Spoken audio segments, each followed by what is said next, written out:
Oke, sekarang kita lanjut lagi materinya. Kemarin kan kita udah belajar tentang induktor ya.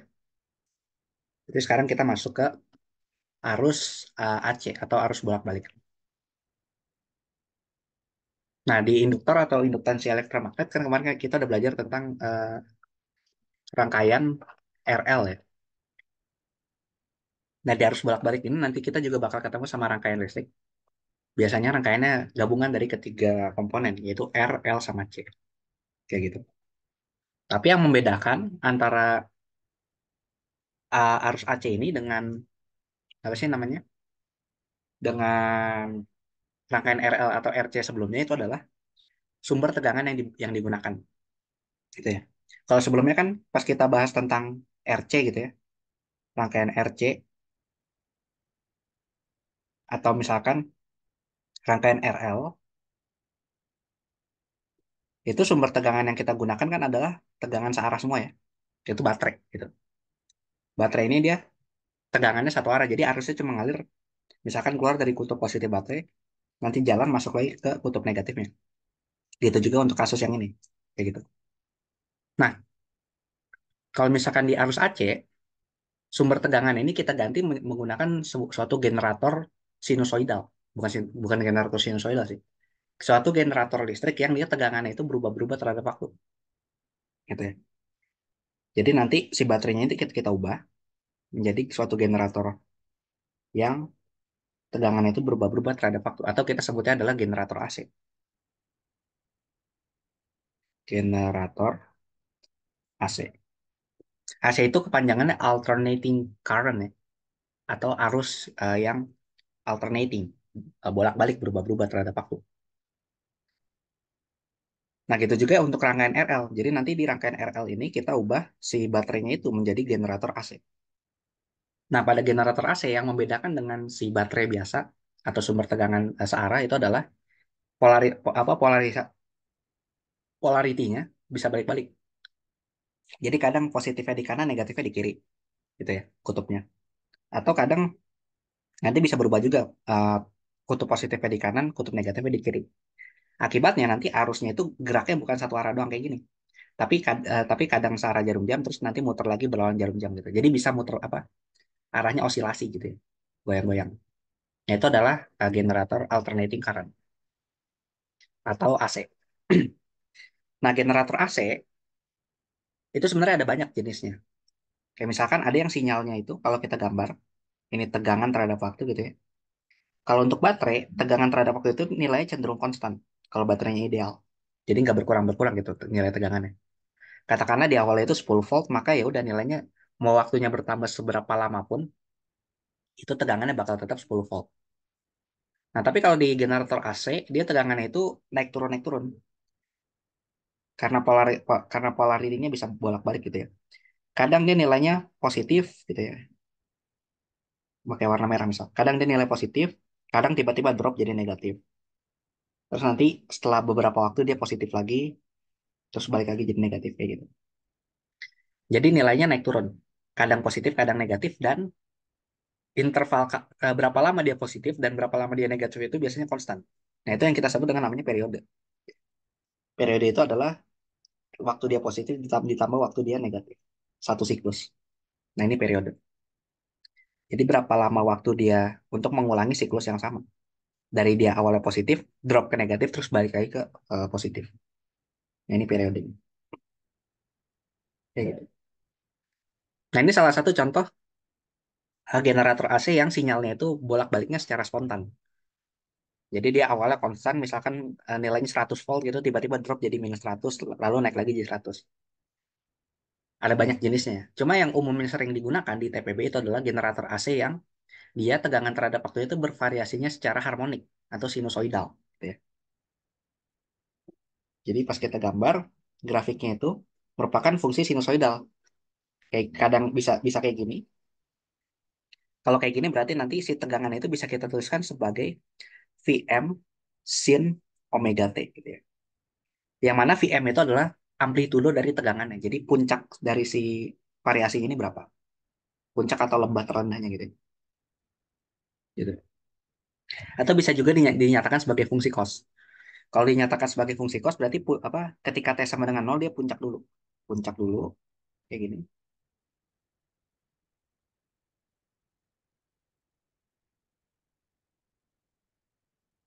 Kayak gini ya. Terus naik. Nah kayak gitu. Yang warna biru maka fungsi tegangannya itu bisa kita tuliskan variasi terhadap waktunya sebagai fungsi kosinus. Vm dikali cos omega kayak gitu ya. Jadi kita menyatakan si tegangan variasinya sebagai fungsi waktu itu bisa macam-macam ya bergantung nanti si gelombangnya itu bentuknya kayak gimana. Bagaimana dia perilakunya berubah terhadap waktu kayak gitu. Nah, ini adalah sumber tegangan yang bersifat alternating current atau kita bilangnya generator AC gitu ya. Nah, ketika generator AC ini dipasang ke suatu rangkaian listrik, itu nanti bakal muncul sifat-sifat unik yang sebelumnya itu nggak kita temukan di kalau misalkan si rangkaian listrik itu kita pasang sama baterai DC. Gitu ya. Sifat-sifat uniknya itu apa? Sifat-sifat uniknya itu terutama nanti ditemukan di kapasitor sama induktor. Kalau misalkan di rangkaian arus searah, kita punya kapasitor, ini C, ini R gitu. Masih ingat gak kalau kapasitor dirangkai sama resistor jadinya kayak gimana nanti peristiwanya?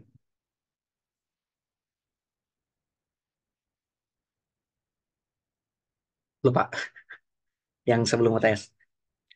Kalau misalkan kapasitornya awalnya kosong gitu ya, nanti kan bakal ngalir arus listrik ke si kapasitor ini. Sehingga nanti lama-lama kapasitor keisi dan akan penuh gitu kan ya. Kalau dia penuh apa yang terjadi? Masih ingat gak? Kalau kapasitor penuh. Gimana? Arusnya akan Makin kuat bukan Kak? bukan. Arusnya akan putus. Jadi nanti ketika kapasitornya penuh, I-nya itu sama dengan nol. Nggak ada arus yang boleh lewat sini lagi. Ibarat kata kalau kalau sungai, kapasitor itu kayak kayak bendungan gitu. Kan sungai ada sampahnya ya, yang ngalir biasanya. Kalau sungai di Indonesia terutama. Nah, sampahnya itu lama-lama kan nyangkut tuh di kapasitornya atau di bendungannya. Lama-lama mampet. Ketika bendungannya penuh dengan sampah, airnya udah nggak bisa ngalir lagi. Jadi arusnya nol. Gitu. Nah, itu yang terjadi pada rangkaian kapasitor kalau misalkan dia dipasang dengan sumber tegangan yang sifatnya DC atau arus arah. Tapi ternyata kalau misalkan kita pasang si kapasitor ini dengan sumber tegangan AC, itu arusnya masih bisa lewat. Gitu ya. Berapapun lama waktunya arusnya masih bisa lewat. Kenapa? Karena si kapasitor itu nggak selamanya penuh. Jadi ntar dia penuh kosong lagi, penuh kosong lagi, penuh kosong lagi gitu. Jadi berosilasi muatan yang ada di dalam. Karena arusnya bolak-balik. Gitu ya. Jadi nanti kita bisa bayangkan si kapasitor ini jadi suatu hambatan biasa aja. Gitu juga dengan induktor. Itu sifat unik dari generator AC ini. Kalau misalkan dipasang dengan komponen. Nah, kita tinjau sekarang sifat dari komponen murni dulu ya. Jadi kita ada bahas ada tiga komponen murni. Yang pertama itu adalah eh, resistor murni. Resistor murni itu gimana? Maksudnya kalau kita punya generator AC, gitu ya.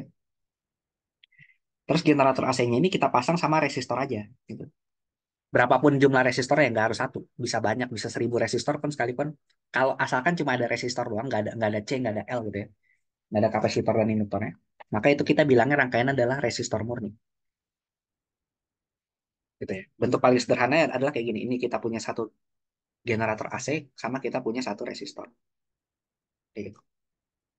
Misalkan si generator AC-nya itu aku kasih di soal, dia tegangannya itu bervariasi secara terhadap waktu itu secara sinusoidal mengikuti fungsi kosinus. Jadi aku gambar kayak gini. Vm dikali cos omega T. Nah, gimana sifat arus dan sifat tegangan yang ada pada si resistornya ini ketika resistor ini aku pasang dengan sumber tegangan yang kayak gini sifatnya. Gitu ya, bervariasi terhadap waktu. Nah, kalau untuk resistor, kalau kita pasang dengan tegangan ini, maka nanti kita bisa analisis tegangan pada resistor itu menggunakan persamaan loop aja, hukum satu Kirchhoff. Jadi kalau kita bikin loop, satu buah loop kayak gini, ya, loop Kirchhoff. Masih ingat hukum dua Kirchhoff? Total tegangan yang di sini kan harus sama dengan nol ya. Maka menuliskan tegangannya gimana? Ingat gak? Tegangan sumber, ya. Berarti si tegangan sumbernya ini, V, dikurangin sama tegangan resistornya. Berarti I kali R, dia nilainya sama dengan nol. Kayak gitu. Oke. Nah, tegangan sumbernya itu kan dia adalah ini ya, Vm dikali cos omega T. Dikurangin I dikali R sama dengan nol. Maka dari sini kita dapat nih arus arus listrik yang mengalir di resistor yaitu I sama dengan Vm per R dikali cos omega T. Atau bisa aku tulis ulang sebagai I sama dengan Vm dibagi R. Ini aku ganti jadi Im. Im itu adalah amplitudo dari arusnya dikali cos omega T. Kayak gitu ya. Jadi dari sini kelihatan ketika tegangan AC dipasang ke suatu resistor, maka tegangan AC tadi sama resistor sama arusnya itu bakal memiliki fasa yang sama. Maksudnya fasa yang sama gimana? Lihat fungsi fungsi fungsi variasi terhadap waktunya. Ini cos omega T, ini juga cos omega T sama persis bentuknya. Kayak gitu. Terus arus maksimumnya dengan tegangan maksimum itu hubungan adalah tinggal ini aja. Arus maksimum sama dengan Vm, tegangan maksimum dibagi R. Kayak gitu. Nah, maksudnya dia satu fasa itu gimana? Jadi kalau kita gambar, kan tegangannya itu naik turun ya nilainya. Kadang positif, kadang negatif gitu. Arusnya juga pasti nanti bakal naik turun. Tapi karena dia satu fasa, maka naik turunnya itu terjadinya secara bersamaan. Jadi kalau kita gambar grafiknya, ya, misalkan kita gambar tegangan terhadap waktu kayak gini, ini tegangannya yang warna merah, maka nanti apa arus terhadap waktunya itu puncaknya juga bersesuaian. Jadi ketika tegangannya maksimum, arusnya juga maksimum. Yang warna biru nih misal. Terus ketika tegangannya mencapai lembah gitu ya, atau maksimum di negatif, maka arusnya juga maksimum di negatif kayak gini. Terus pas dia naik ke puncak lagi dia sama-sama puncak kayak gitu. Jadi puncak arus yang warna biru sama puncak tegangan yang warna merah itu bersesuaian, terjadinya bersamaan gitu ya. Kayak gini.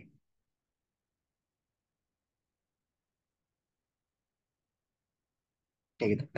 Dia dia maksimum dan minimumnya terjadinya bersamaan.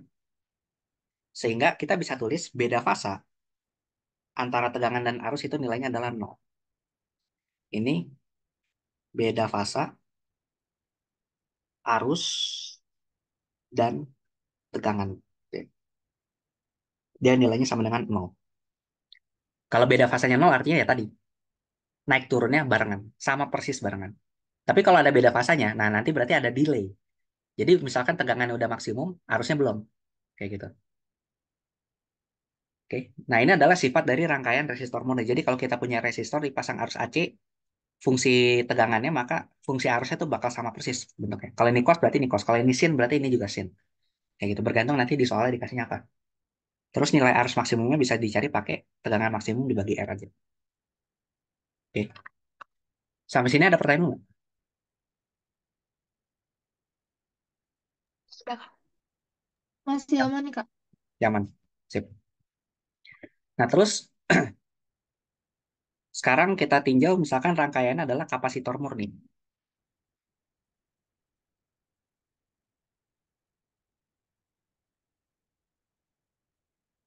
Nah, kalau rangkaiannya kapasitor murni, ya, rangkaian kapasitor murni, itu yang paling sederhananya itu adalah kita punya satu generator AC, terus ditempel atau dipasang sama satu kapasitor, C gitu ya. Nah, buat meninjaunya gimana? Misalkan kita dikasih tegangannya dibentuknya sama lagi. Tegangannya itu adalah Vm dikali cos omega T. Kayak gitu. Nah, terus sekarang kita dipasang sama kapasitor kan ya. Maka buat meninjau sifat arus yang ada di kapasitor, kita bisa gunakan hukum Kirchhoff lagi. Yaitu tegangan sumber dikurangin tegangan pada kapasitor, itu nilainya sama dengan nol. Nah, ingat tegangan di kapasitor, itu kan persamaannya adalah Q dibagi C kan ya. Jadi nanti kita dapat tegangan sumber dikali cos omega T dikurangin Q per C, dia nilainya sama dengan nol. Tapi hati-hati, di sini muatan listriknya Q-nya itu dia berubah-berubah terhadap waktu. Oke. Jadi dia nggak konstan nilainya. Oke. Merupakan fungsi dari waktu. Kayak gitu. Nah, jadi nanti kita bakal dapat persamaan kayak gini. Q sebagai fungsi waktu, kalau kita pindah ruasin gitu ya, itu sama dengan C dikali tegangan maksimum dikali cos omega T. Nah, ini adalah persamaan muatan sebagai fungsi waktu. Jadi muatan listrik yang tersimpan di kapasitor itu dia juga naik turun nilainya terhadap waktu, berosilasi secara sinusoidal mengikuti fungsi kosinusnya ini. Kayak gitu. Nah, tapi kan yang tadi kita cari bukan muatan kan ya, tapi arus. Nah, apa hubungannya arus sama muatan? Ingat bahwa arus listrik itu dia adalah turunan pertama muatan terhadap waktu. dq per dt. Jadi persamaan muatannya ini itu kita turunkan terhadap waktu. Jadi nanti d per dt dari C dikali Vm dikali cos omega T. Kayak gitu. Nah, turunan dari cos apa? Sin. Sin. Sin atau minusin? Min. Min sin. Minus ya. Berarti ini kita turunkan terhadap T. Kalau kita turunkan terhadap T, nanti kita dapat minus omega dikali C dikali Vm, gitu ya. Itu dikali sin omega T. Kayak gitu. Oke. Nah, ini adalah arusnya sebagai fungsi waktu. Nah, ingat, minus sin itu bisa aku tuliskan dalam kosinus juga. Kalau dituliskan dalam kosinus, minus ini tuh sama aja kayak gini. Ini jadi omega dikali C dikali Vm dikali cos omega T tapi ditambah sama pi per 2. Gitu. Kenapa ditambah pi per 2? Karena ingat, cos itu di kuadran 2 dia negatif, tapi sinnya nilainya positif. Gitu. Makanya bisa aku tulis antara sin dan cos itu hubungannya adalah kayak gini. Minus sin omega T itu sama aja kayak cos omega T tapi ditambah sama pi per 2. Kayak gitu. Oke? Nah, jadinya dari sini kelihatan nih.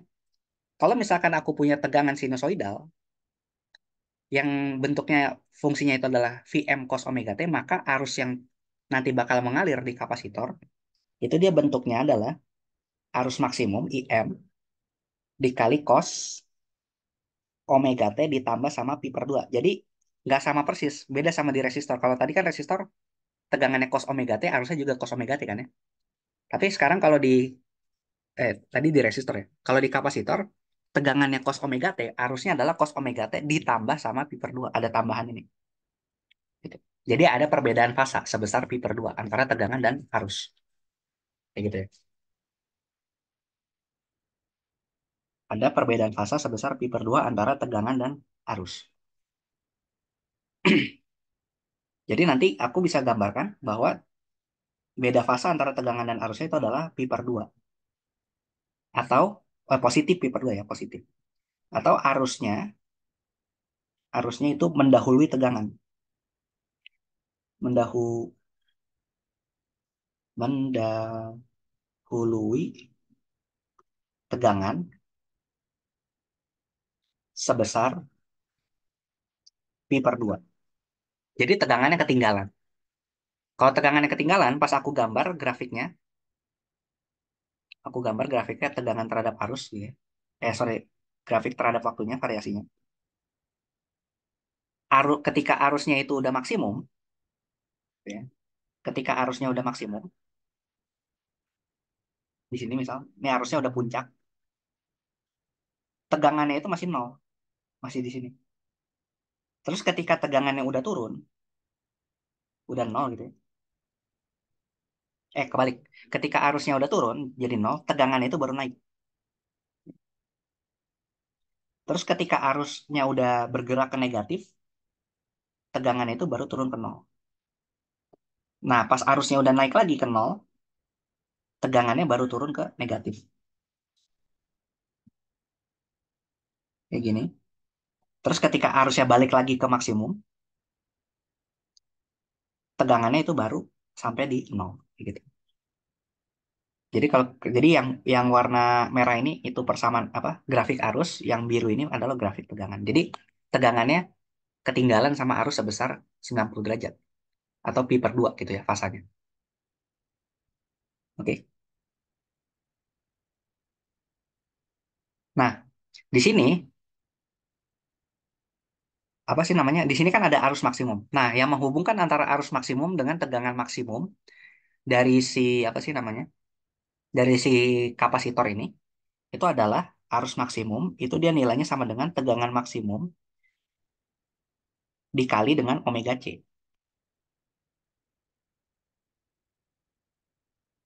Sorry, omega C. Nah, variabel omega dikali C ini adalah suatu variabel yang aku kasih nama XC. Yaitu XC itu adalah 1/omega C. Sorry, 1/XC. Omega C itu adalah 1/XC. Omega C itu adalah sama dengan 1/XC. Sehingga IM itu sama dengan VM dibagi XC. Oke. Nah, XC itu apa? XC itu yang kita sebut dengan namanya reaktansi kapasitif. Reaktansi kapasitif. Nah, reaktansi kapasitif itu apa? Jadi bayangin, tadi kan aku bilang di awal, keunikan dari generator AC itu adalah si arusnya itu nggak bisa mampet di kapasitor. Jadi kapasitor itu nggak bisa selalu penuh. Oke, jadi arusnya tetap bisa ngalir. Nah, sekarang bayangkan, si kapasitor itu dia bertindak sebagai hambatan. Jadi untuk arus AC, kapasitor itu sifatnya adalah menghambat arus AC-nya ini bergerak bolak-balik melewati dia. Gitu. Nah, seberapa besar hambatan yang bisa diberikan oleh si kapasitor itu dikarakterisasi oleh XC-nya ini, reaktansi kapasitif. Kayak gitu. Oke. Jadi reaktansi kapasitif itu apa? Hambatannya si kapasitor. Kasarnya begitu. Tapi untuk arus AC. Oke. Kalau hambatannya resistor, itu kan cuma R aja ya. R itu berapa ohm gitu. Nah, kalau kapasitor hambatannya berapa untuk dia menghambat arus AC itu adalah XC, reaktansi kapasitif. Dan karena dia sama-sama berperilaku sebagai hambatan, maka ini besarannya juga ohm juga satuannya. Gitu ya. Oke. Sampai sini ada pertanyaan dulu? Belum ada, Kak. Belum. Oke, ini rangkaian kapasitor murni. Nah, terus sekarang gimana dengan rangkaian induktor murni? Rangkaian induktor murni. Nah, kalau rangkaian induktor murni, bentuk paling sederhananya itu adalah kita punya satu tegangan dipasang ke satu induktor dengan induktansinya L, gitu ya. Oke. Terus misalkan kayak tadi, dia dipasang oleh tegangan yang fungsinya itu adalah Vm dikali cos omega T, kayak gitu. Nah, gimana fungsi arusnya? Pertanyaannya kayak gitu. Nah, ini bisa kita cari lagi menggunakan hukum Kirchhoff lagi. Jadi misalkan hukum Kirchhoffnya adalah tegangan sumber dikurangin tegangan pada induktor itu nilainya sama dengan nol. Nah, tegangan pada induktor ini bisa kita cari pakai GGL induksi. Yaitu sama dengan L dikali DI per dt. Kayak gitu. Oke, L dikali DI per dt. Jadi nanti kita bakal dapat tegangan sumbernya itu kan adalah fungsi fungsi kosinus ya, Pm dikali cos omega T dikurangin L dikali DI per dt. Nah, dari sini, oh ini sama dengan nol, sorry. Sama dengan nol. Nah, dari sini, ini kita bisa dapat fungsi arus sebagai fungsi waktunya. Yaitu dengan cara kita pindah ruasin aja. Jadi DI sama dengan Vm dibagi L cos omega T dikali dengan dt. Kayak gitu. Oke. Nah, buat dapat fungsi arusnya berarti tinggal kita integralkan aja kan ya. Kedua ruas ini kita integralkan, ini kita integralkan. Nah, habis kita integralkan kita dapat apa? Yang di ruas kiri kita dapat I sebagai fungsi T. Yang di ruas kanan kita dapat integral dari kosinus. Integral kosinus apa? Sin. Sin atau minus sin? Sin. Sin aja kan ya. Berarti ini adalah Vm per L dikali sin omega T. Tapi jangan lupa di dalam T-nya kan ada omeganya ya. Berarti omeganya ke bawah gitu. Berarti omega L apa Vm per omega L, Vm per omega L dikali sin omega T. Kayak gini.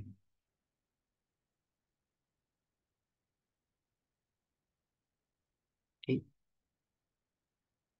Nah, ini adalah arus sebagai fungsi waktunya. Nah, sin omega T ini bisa aku jadiin kosinus juga. Kan ini sinnya positif, berarti masih masuk kuadran satu kan ya. Kalau masih masuk kuadran satu berarti IT-nya bisa aku tulis sebagai Vm dibagi omega L dikali cos omega T dikurangin sama pi per 2. Kayak gitu. Karena dia masih masuk kuadran satu. Nah, dari sini kelihatan. Kalau misalkan aku pasang si induktor ini dengan dengan sumber tegangan cos omega T, maka harusnya itu adalah Im dikali cos omega T, tapi omega T-nya sekarang dikurangin sama pi per 2. Kayak gitu. Kalau tadi kapasitor kan ditambah pi per 2, kalau induktor dikurangin pi per 2.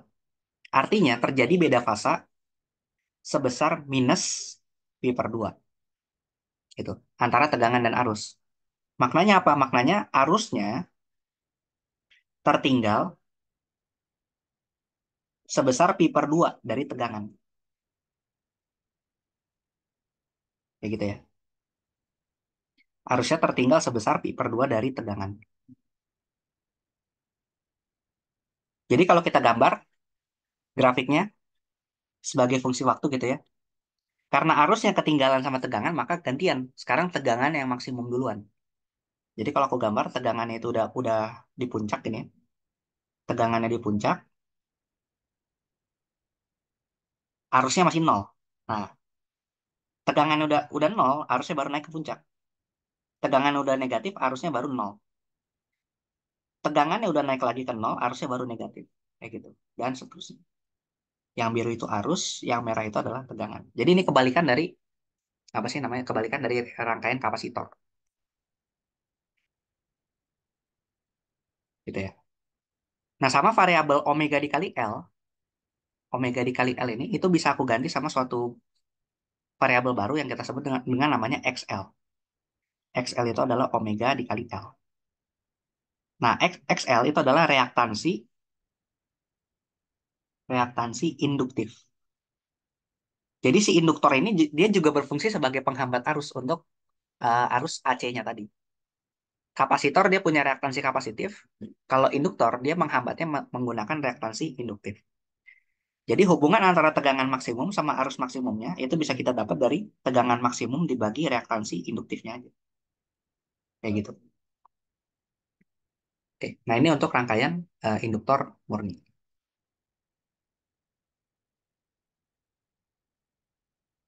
Oke, sampai sini ada pertanyaan? Dari aku belum ada, Kak. Belum ada. Sip. Oke, kan kita udah belajar rangkaian murninya ya. Kapasitor murni, resistor murni, sama satu lagi induktor murni. Nah, gimana kalau sekarang mereka digabung menjadi suatu rangkaian seri RLC? RLC seri. Gitu ya. Nah, kalau mereka digabung menjadi rangkaian RLC seri, gitu ya, maka tegangannya kita totalin aja semuanya. Gitu. Nah, ini urutannya nggak penting ya. Jadi kalau misalkan kita punyanya itu L dulu, terus baru R, terus baru C gitu ya. Jadi LRC atau LCR atau apapun itu urutannya nggak masalah. Yang penting mereka terpasang seri. Gitu ya. Kalau mereka terpasang secara seri, maka ingat di rangkaian seri yang sama itu apa? Kalau di rangkaian dulu waktu bahas arus arah, Harus. arusnya kan ya yang sama. Berarti nanti arus yang mengalir di induktor IL sama arus yang mengalir di resistor IR sama di kapasitor itu bakal sama semua. Besarnya sama-sama arus total gitu. Cuma bedanya sekarang mereka mereka semua itu bervariasi terhadap waktu. Jadi sinusoidal. Gitu ya. Nah, gimana cara kita mencari arusnya, arus totalnya? Kalau misalkan rangkaian RLC seri ini digabung, kayak gitu. Misalkan kita pas dipasang tegangan, tegangannya itu misalkan kayak gini bentuknya. Tegangan sumbernya itu sekarang pakai sin nih. Misalkan Vm sin omega T. Jadi bukan pakai cos, pakai sin. Nah, kalau kita dikasih sumber tegangan itu Vm sin omega T, maka persamaan arusnya itu kayak gimana bentuknya? Sebagai fungsi waktu. Kayak gitu. Itu pertanyaan utamanya. Nah, di rangkaian RLC seri ini, kita bisa meninjau arusnya itu kan sama semua. Tapi yang beda-beda apa? Kalau di rangkaian seri, apanya yang beda? Tegangannya, ya nggak? Agak Tegangan di VL, tegangan di VR sama tegangan di VC ini pasti bakal beda. Mereka bakal punya tegangan sendiri-sendiri. Ya. Jadi VL tambah VR tambah VC itu nilainya bakal beda-beda. Tapi kalau kita jumlahkan, nilainya itu nanti bakal sama dengan tegangan sumbernya, sama dengan V yang ini. Kayak gitu. Yang jadi masalah, VL, VR sama VC itu kan mereka semuanya fungsi gelombang, ya nggak? Ada sin bla bla blanya, ada cos bla bla blanya gitu. Jadi kita bukan menjumlahkan angka doang, tapi menjumlahkan gelombang di sini. Nah, maka untuk penjumlahan gelombang kayak tadi, itu kita harus menggunakan metode penjumlahan khusus. Nggak bisa langsung satu tambah satu sama dengan dua gitu. Nah, yang kita gunakan di sini adalah menggunakan penjumlahan fasor. Penjumlahan fasor.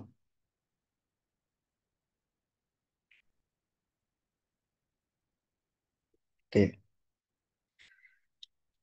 Kenapa kita menggunakan penjumlahan fasor? Karena tadi ya, VL, VR, dan VC itu merupakan fungsi sinusoidal semua, fungsi gelombang, berosilasi nilainya terhadap waktu. Kayak gitu. Nah, penjumlahan fasor itu gimana? Masih ingat tentang fasor? Pas kita bahas gelombang mekanik dulu. Fasor itu adalah ini ya, eh, kita bisa anggap si gelombang tadi itu menjadi suatu vektor. Kayak gitu.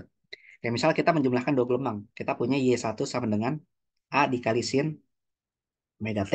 Kayak gitu. Terus Y2 sama dengan A dikali cos omega T. Kayak gini.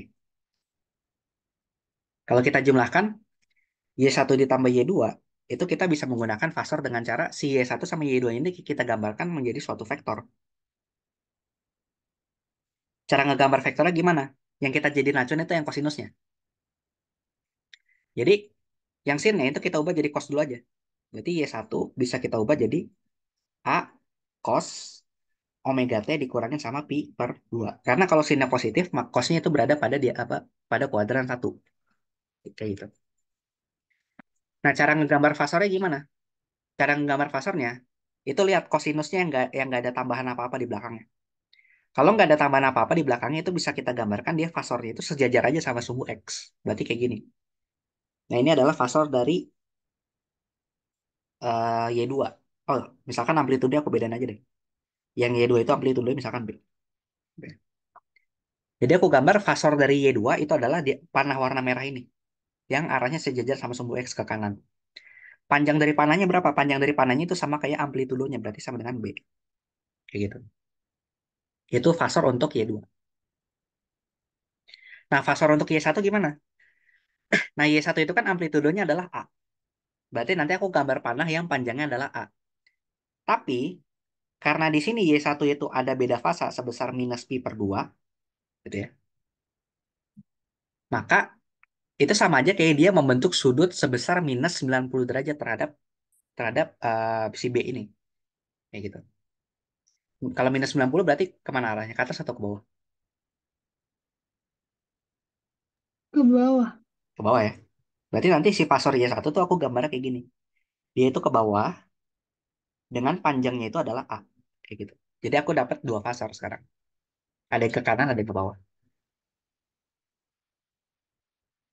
Nah, kalau aku udah dapat dua fasor kayak gini, aku bisa cari resultannya kan ya. Resultannya itu sama aja kayak yang miring ke sini. Ntar pakai warna ungu. Jangan ungu deh. Apa ya? Warna hijau. Nah, resultannya itu sama aja kayak yang miring ke sini nih. Nah, ini adalah Y totalnya. Nah, cara nyari resultannya gimana? Berarti Y total itu sama aja kayak semua yang ada di sumbu X gitu ya. Berarti B. kuadrat ditambah semua yang ada di sumbu Y dikuadratin, berarti A kuadrat di akar. Gitu. Oke. Nah, ini adalah amplitudo totalnya. YMT aku kasih nama. YMT itu Y maksimum, amplitudo maksimum untuk gelombang total. Gelombang yang udah digabungin, gabungin Y1 sama Y2. Nah, berarti nanti gelombang totalnya itu bisa aku tuliskan bersamaan adalah YMT dikali cos omega T ditambah sama beda fasa total. Gitu. Nah, berarti setelah aku cari YMT yang besarnya segini, aku harus nyari beda fasa totalnya berapa. Kenapa ini cos omega T? Karena tadi gelombang satu sama gelombang 2 basis fungsi yang aku gunakan cos dua-duanya kan ya. Gitu. Dan oh ya, dan satu lagi supaya penjumlahan fasor bisa dilakukan, omeganya itu harus sama nilainya. Gitu. Jadi kalau ini omega T juga. Jadi yang kita cari tinggal amplitudo sama beda fasa totalnya. Nah, buat nyari beda fasa total, itu tinggal kita gunakan aja. Ini kan dia nggak bentuk segitiga kan ya. Nggak bentuk segitiga kayak gini. Yang sisi sisi tegak sisi miring sisi horizontal itu B, sisi tegaknya itu adalah A, sama sisi miringnya itu adalah tadi si IMT-nya. Nah, sudut fasanya ini apa? Sudut fasa total ini sama aja kayak sudut yang dibentuk antara I total dengan arah horizontal berarti yang ini. Kayak gitu. Jadi yang kita jadikan acuan itu selalu arah horizontal. Berarti nanti sudut fasanya itu bisa kita cari pakai perbandingan trigonometri aja. Bisa pakai sin, bisa pakai cos, bisa pakai tan. Cuma umumnya dia pakainya tan. Jadi tangan dari sudut fasa total itu sama dengan A, sorry, depan per samping ya. Berarti A dibagi B. Tapi ini jangan lupa, A-nya itu kan arahnya ke bawah ya. Arahnya ke sumbu Y negatif. Berarti A-nya itu ada minusnya gitu. Jadi nanti fasanya negatif. Minus A per B. Kayak gitu. Kalau misalkan A-nya arahnya ke atas, berarti jadi positif. Gitu ya. Itu yang harus diperhatikan. Ini arahnya ke bawah. Kayak gitu. Jadi nanti aku dapat persamaan gelombang totalnya itu adalah A kuadrat tambah B kuadrat di akar dikali cos omega T ditambah yang aku butuhkan kan adalah pi-nya ya. Sudut fasa total berarti ini di inverse jadi arctan minus A per B. Kayak gitu. Oke. Nah, ini adalah persamaan gelombang totalnya. Nah, sekarang kita terapkan konsep Pastor ini untuk mencari persamaan gelombang total pada arus arus AC. Bentar, ini aku geser dulu.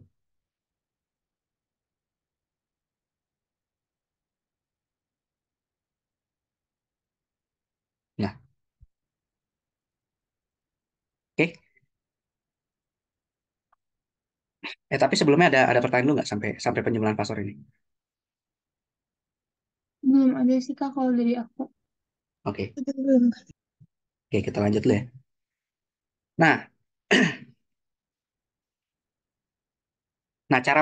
sekarang kita kalau kita pengen menjumlahkan VL tambah VR tambah VC, kita harus gambar dulu fasornya. Nah, cara ngegambar fasornya gimana? Kita lihat apa hubungan fasa antara VL, VR, VC dengan arus totalnya. Kayak gitu. Oke. Nah, tadi ingat, kalau di rangkaian resistor murni,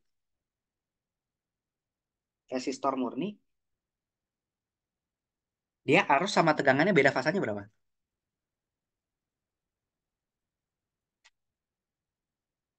Berapa tadi? Nah, Berapa? nah, Kak. Nol ya. Kalau misalkan di kapasitor, dia Positif per 2. positif pi per 2. Kalau di induktor, Min V per 2. minus pi per 2. Oke. Nah, ini adalah beda fasa arus terhadap terhadap tegangan. I terhadap V gitu ya. Oke. Nah, tapi kan yang kita jumlahin adalah tegangan. Berarti tanda plus minusnya kita balik. Kalau misalkan beda fasa tegangan terhadap arus, maka untuk resistor murni dia tetap nol ya. Dia tetap nol. Kalau misalkan untuk kapasitor, nah berarti tadinya positif, kita ganti jadi minus pi per 2. Jadi minus gitu ya. Kalau misalkan dia induktor, induktor itu jadi plus pi per 2. Oke. Jadi jangan sampai ketukar. Ini arus terhadap tegangan. Kalau ini tegangan terhadap arus. Kenapa tanda plus minusnya dibalik? Ya bayangin aja gini. Contoh misal di kapasitor. Kapasitor kan tadi arusnya mendahului tegangan. Berarti dia ada di depan dong. Ya nggak? Di depan sebesar pi per 2. Tapi kalau kita ngelihatnya dari sudut pandang tegangan gimana? Kita ada di belakang, ya nggak? Di belakang sejauh pi per 2, makanya ini jadi minus gitu. Kalau kita ngelihatnya dari sudut pandang tegangan terhadap arus. Oke? Itu juga untuk induktor. Nah, yang kita gunakan itu adalah yang sudut pandang tegangan terhadap arus. Kenapa? Karena kita ingin menjumlahkan tegangan di sini. Gitu. Oke? Nah, berarti dari sini kita bisa gambar fasornya. Kan kalau resistor murni dia beda fasanya nol. Bentar, ngelek. Kok nggak mau pindah layarnya? Wait, ngelek ya?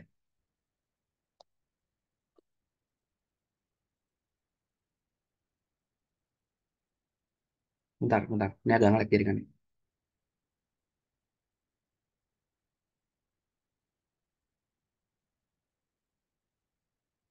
Oke. Nah, kalau resistor murni kan beda fasanya nol. Tadi ingat kalau misalkan si fungsi gelombangnya itu nggak cuma omega t aja, nggak ada plus minus apa-apanya, kan itu sama aja kayak beda fasanya nol kan ya? Dia gambar fasornya gimana?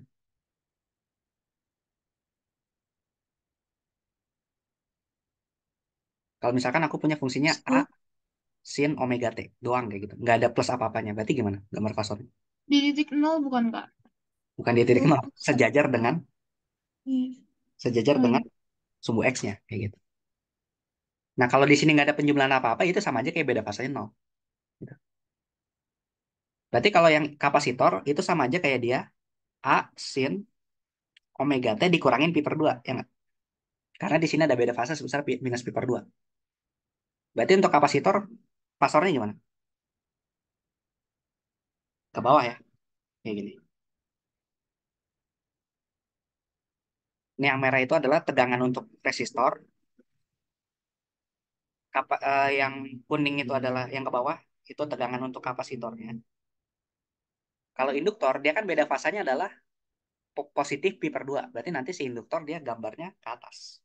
Kayak gini, pi per 2 positif. Sorry, VL ya, VL.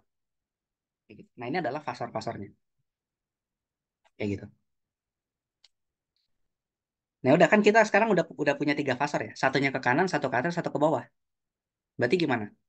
Berarti nanti tegangan totalnya, amplitudo dari tegangan totalnya itu adalah VR kuadrat ditambah VL dikurangin VC dikuadratkan di akar. Kenapa ini VL dikurangin VC? Ya kan sama-sama disumbu Y, satunya ke atas, satu ke bawah, makanya dikurang. Kalau dua-duanya ke atas berarti dijumlah. Kayak gitu. Oke? Nah, terus jangan lupa yang kita gunakan di sini kan semuanya adalah amplitudo ya. Ini VL-nya adalah amplitudo dari induktor, VC-nya itu adalah amplitudo tegangan kapasitor, VR itu amplitudo tegangan resistor. Nah, tadi ingat hubungan antara amplitudo sama arus itu apa? Arus apa tegangan amplitudo tegangan di resistor itu sama aja kayak arus maksimumnya dikalikan dengan hambatannya kan ya, I kali R. Kalau di kapasitor tadi arus maksimum dikalikan dengan XC. Kalau di induktor berarti arus maksimum dikalikan dengan XL. Kayak gitu. Nah, tiga persamaan ini aku substitusi semua ke sini.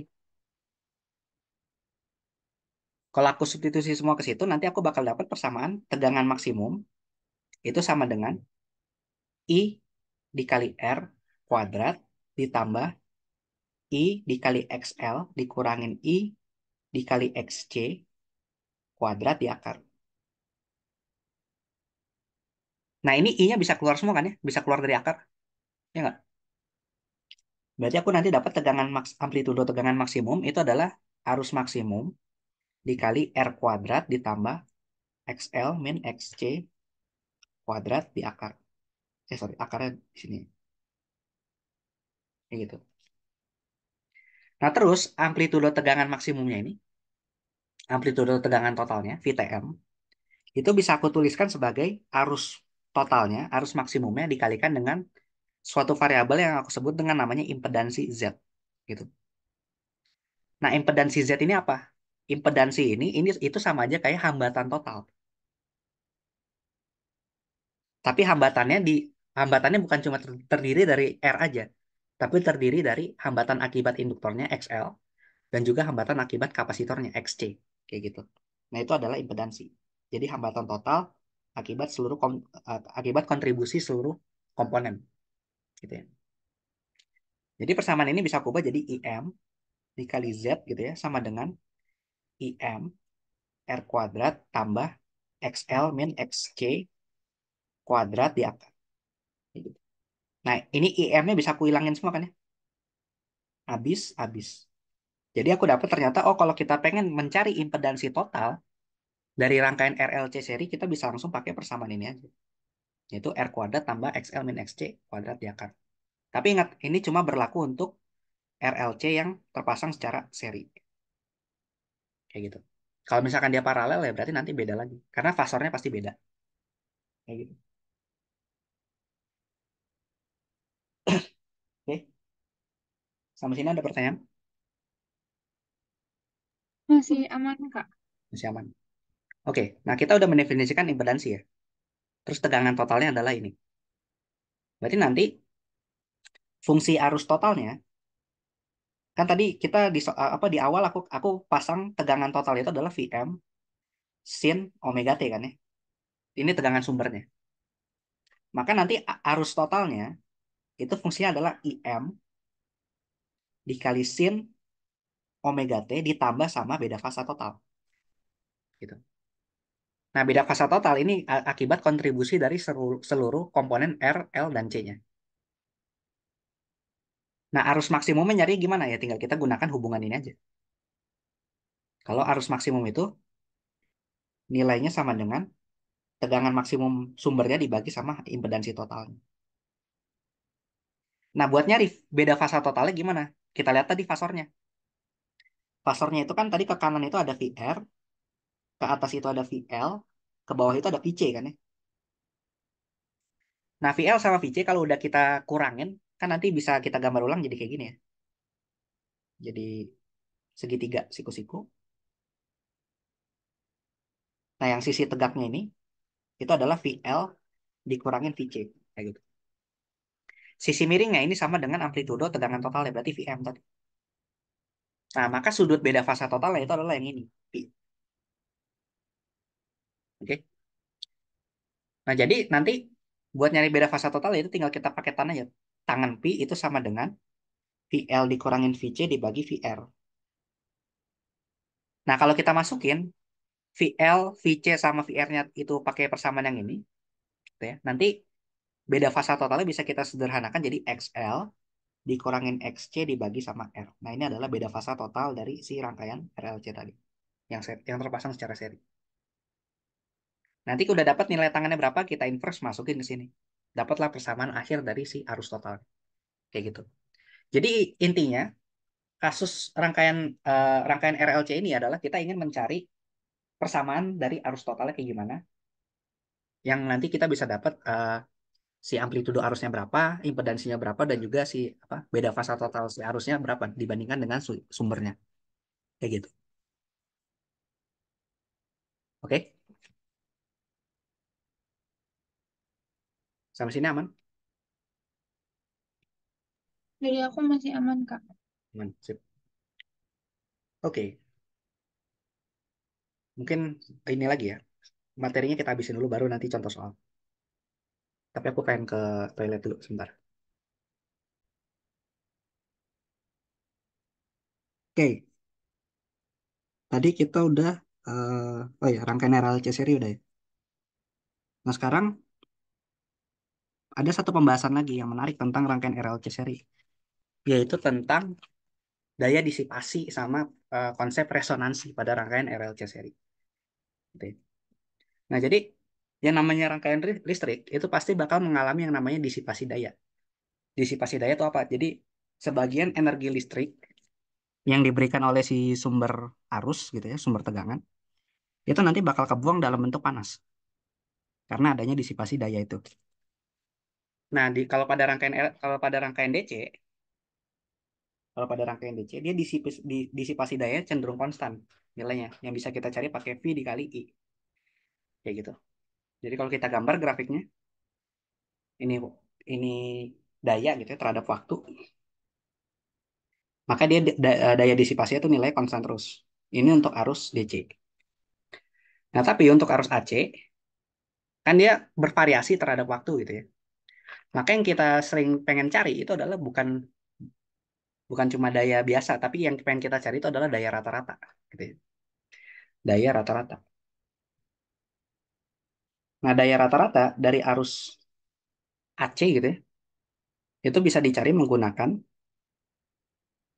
tegangan maksimum dikali arus maksimum, tegangan dikali arus maksimum, dikalikan dengan kosinus theta. Nah, kosinus theta ini apa? Kosinus theta ini yang kita sebut dengan namanya faktor daya. Faktor daya, gitu ya. Nah, faktor daya ini muncul karena tadi, karena fakta bahwa pada rangkaian RLC, terutama RLC seri, itu yang berkontribusi terhadap dayanya bukan cuma resistor aja, tapi ada induktor, kapasitor, dan resistor juga gitu ya. Jadi ada R, ada L, ada C. Artinya ada kontribusi hambatan lain yang nanti bakal mempengaruhi dayanya. Nah, faktor daya itu didefinisikan sebagai R dibagi sama Z. Jadi hambatan, hambatan resistor gitu ya, dibagi sama impedansi totalnya Z. Kayak gitu. Jadi kita bisa tulis kalau pada rangkaian AC, daya rata-ratanya itu sama dengan tegangan maksimum dikali arus maksimum dikali R per Z gitu. Jadi ada faktor dayanya di belakang. Oke. Nah, kenapa yang kita gunakan itu di arus AC itu adalah daya rata-rata? Karena pada dasarnya kan dia arusnya bolak-balik, tegangan juga bolak-balik. Jadi nanti dayanya itu juga nilainya itu bakal naik turun. Oke. Maka yang kita cari itu adalah nilai rata-ratanya aja. Kalau kita cari nilai rata-rata, kita bisa bayangkan si arus AC itu bakal mengeluarkan daya atau mengeluarkan disipasi seolah-olah dia kayak arus DC biasa. Dengan nilainya itu sama kayak nilai rata-ratanya. Sorry, nilai daya disipasi DC-nya sama kayak nilai rata-rata dari nilai rata-rata dari arus AC. Kayak gitu.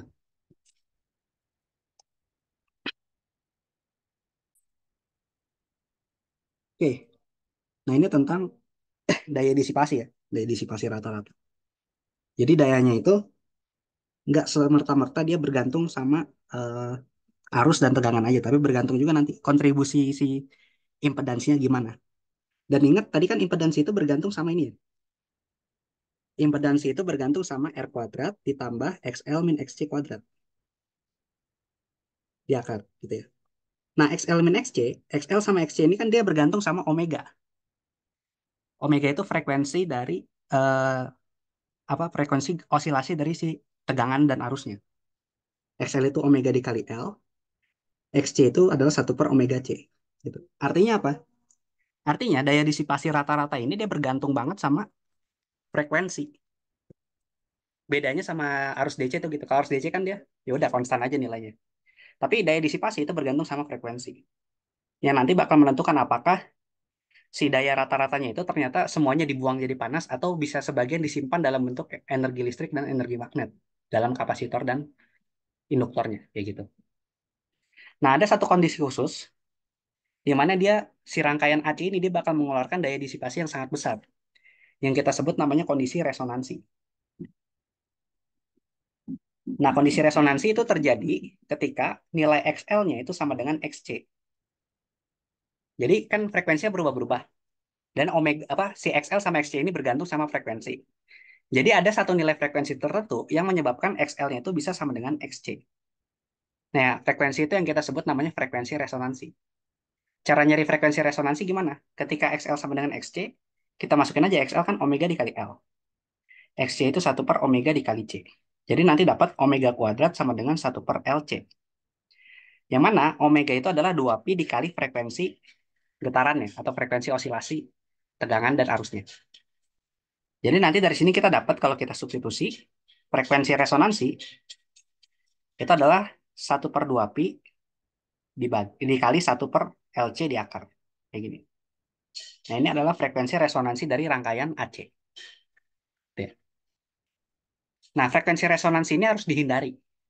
Kenapa harus dihindari? Karena ketika resonansi terjadi XL sama dengan XC, maka nanti impedansinya nilainya jadi berapa?